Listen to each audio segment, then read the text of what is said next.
As you can imagine, generative AI is a topic that we're researching a lot here at IDC, and I've been working with colleagues from across the globe to pull various research strands together.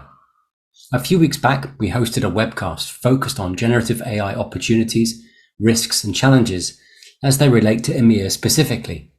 And one of the questions we got from the audience was a great opener to help us think properly about how all the innovation that we're currently seeing will ultimately be embedded in the ways that businesses work. And by the way, I'll post a link to the webinar in the comments below, so if you want, you can check out the full thing. The question was, with so much invested in generative AI technology in the last year or so, can those investors really make a return?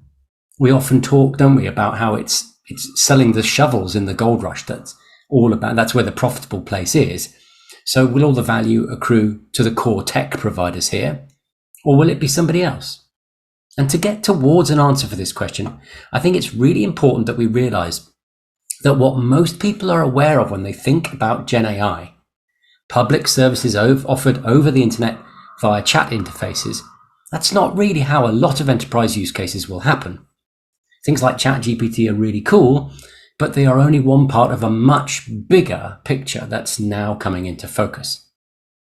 Now at IDC, we talk about three broad tiers of use cases, each with its own kind of implementation approach and its own kind of value.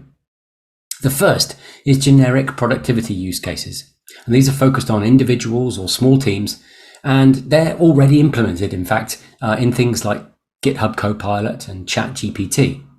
They provide productivity boosts purely based on the capabilities of pre-trained foundation models. Right now, these are public software as a service offerings. Sometimes they also ship with an open API. Now, second is what we call business function specific use cases. And these are about bringing new automation possibilities to specific audiences. For example, design, marketing, customer service, sales, procurement, legal, and so on. And to deliver value in these use cases, GenAI models need to be somehow linked to and or constrained by corporate data, processes, and policies. There are a variety of ways this can be done in practice, including fine-tuning, prompt engineering, and something called retrieval augmented generation. But what's important above all of that, if you like, is that organizations have to open themselves up to these new technologies in much deeper ways to make these use cases work, much deeper ways than for the generic productivity use cases. So there are bigger technology, policy, and cultural barriers to entry for these use cases.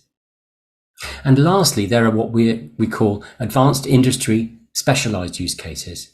Examples here would include things like the use of GenAI to automate aspects of media production, or game production, or drug discovery, materials design, or engineering workflows. Here, organizations are going to need to carry out significant amounts of custom development, often including completely custom model creation. Now, importantly, each of these tiers of use cases also plays out in a particular way across the emerging GenAI value chain. And you can see a picture of that here. For generic productivity use cases, we're currently seeing the model providers, which are offering their own SaaS applications to advertise their capabilities and seed the market. They are the ones making all the running.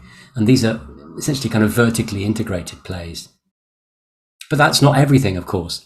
As I've just said, for business function specific use cases, things get more complicated. This is much more of an ecosystem opportunity as established business app software vendors and platform vendors look to bring the power of GenAI to their customers.